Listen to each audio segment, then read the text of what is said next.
केला बेचने वाली चुड़ैल। एक बार की बात है, जादूपुर नाम के एक गांव में करतब दिखाती एक औरत एक रेड्डी के लिए गांव में आती है। आइए आइए मेहरबान कदरदान, खाइए रोहना के ताजे ताजे केले। कभी खाए नहीं होंगे ऐसे केले। पीले पीले केले खाइए। ये कहकर रोहना हाथों में 4 केले लिए उन्हें सर्कल में जोर जोर से हवा में उछालती हुई करतब दिखाती है, जिसे देखकर आसपास के सारे बच्चे अपने अपने मम्मी पापा से उस औरत के पास जाने की जिद करने लग जाते हैं। पापा, ऐसा तो सर्कस में बॉल से होता है ना। ये आंटी तो केले से कर रही है। चलिए ना पापा, देखते हैं। रोहना एक पतली सी तार पर चलती हुई केलों से करतब दिखाती है। आते जाते सभी लोग बाहर रुककर उसके करतब देखते हैं और वाह वाही करते नहीं थकते। जैसे ही एक आदमी पास आकर उसे पैसे देने लग जाता है, तब वो कहती है, अरे नहीं नहीं साहब, मैं करतब तो बच्चों के मन को बहलाने के लिए करती हूँ। धंधा तो मेरा केले का है। पीछे देखो मेरी रिड्डी, जो भी मेरे केले खाएगा मेरी तरह चुस्त दुरुस्त और तंदुरुस्त हो जाएगा। पता चलता है क्या कि मेरी उम्र 55 की है। अरे पर ऐसे ठंड के मौसम में कोई केला क्यों खाएगा? ये ऐसे वैसे केले नहीं है साहब, ये शरीर में गर्मी देते हैं। ठंड को दूर भगाए जो भी रोहिणा के केले खाए। पापा, अगर मुझे केले नहीं मिले तो मैं घर नहीं जाऊंगी। तभी उसके पापा कहते हैं कि बेटा, केले ठंड में कभी गर्मी नहीं देते। ये सब कहने की बातें हैं, सामान बेचने का तरीका है इनका। पर पिंकी नहीं मानती। मैं केले खाऊंगी। पिंकी की जिद के आगे नत्थू हार जाता है और उसे केले खरीद कर दे देता है। पिंकी खुश होकर केले घर ले आकर खाती है।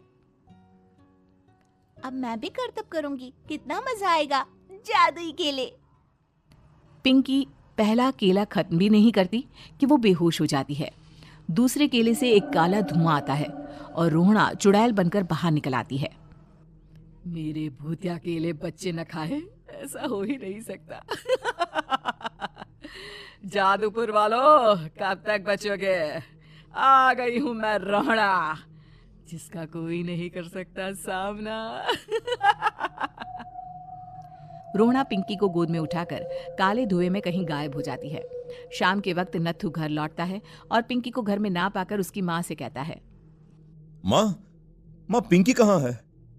अरे बेटा, उसे तो तू सुबह करतब दिखाने ले गया था ना, फिर कहाँ वापस आए तुम दोनों?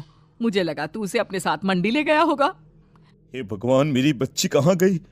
मैं उसे घर ही तो छोड़कर गया था माँ। नत्थू गांव के घर कोने में अपनी बेटी को ढूंढता है, पर उसे वो कहीं नहीं मिलती। परेशान होकर आके रो रो कर नत्थू हिम्मत हार कर घर लौट आता है।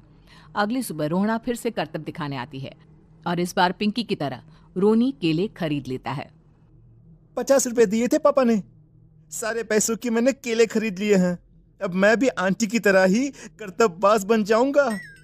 यही सोचते हुए रोनी केले खाता है और पहला अकेला केला आधा खत्म भी नहीं करता कि चुड़ैल उसके सामने आ जाती है।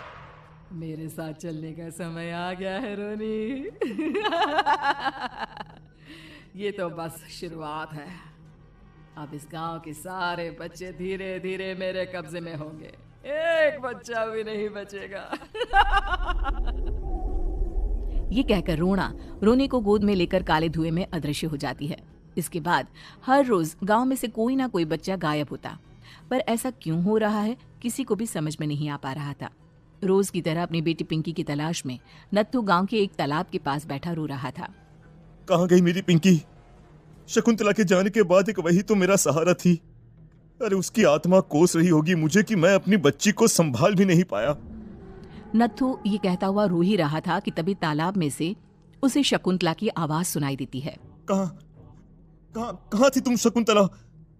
हमारी बच्ची और सारे गायब हुए बच्चे रोहना के कब्जे में हैं। वो बच्चों को जो केले देती है उससे बच्चे बेहोश हो जाते हैं और उसके कब्जे में आ जाते हैं और वो उन्हें ले जाकर काली दुनिया में ले जाती है। पर वो ऐसा क्यों कर रही है? ये मैं नहीं जानती, पर उस दुनिया का रास्ता मैं आपको बता सकती हूँ। जहां ये नदी खत्म होती है वहां एक केले का पेड़ है, उसके नीचे एक दरवाजा है, वहीं से रास्ता जाता है उस दुनिया का। ये कहकर शकुंतला की आत्मा गायब हो जाती है। गांव के सभी लोग झुंड बनाकर उसी रास्ते से काली दुनिया में चले जाते हैं और वहां देखते हैं कि सारे बच्चे वहां काम कर रहे थे। पापा, मुझे ले चलो यहाँ से। पापा, पापा। सभी बच्चे अपने मम्मी पापा से लिपट जाते हैं। तो तुम लोग यहाँ तक आ गए? क्यों हमारे बच्चों को पकड़ लिया तूने? तुझे शिकार ही बनाना है तो ले, हम सब आ गए हैं, हमें खा ले। नहीं, मुझे बच्चे चाहिए। मेरे बच्चे के बदले तुम लोगों के बच्चे। क्या मतलब? मैं इसी गांव में रहने वाली एक औरत थी।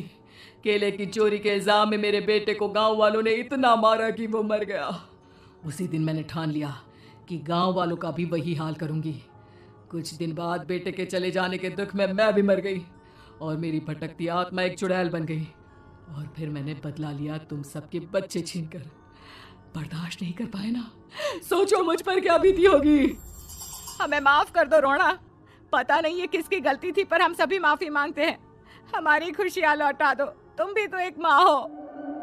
गांव वालों की बात सुनकर रोना का मन पिघल जाता है और वो बच्चों को छोड़ देती है।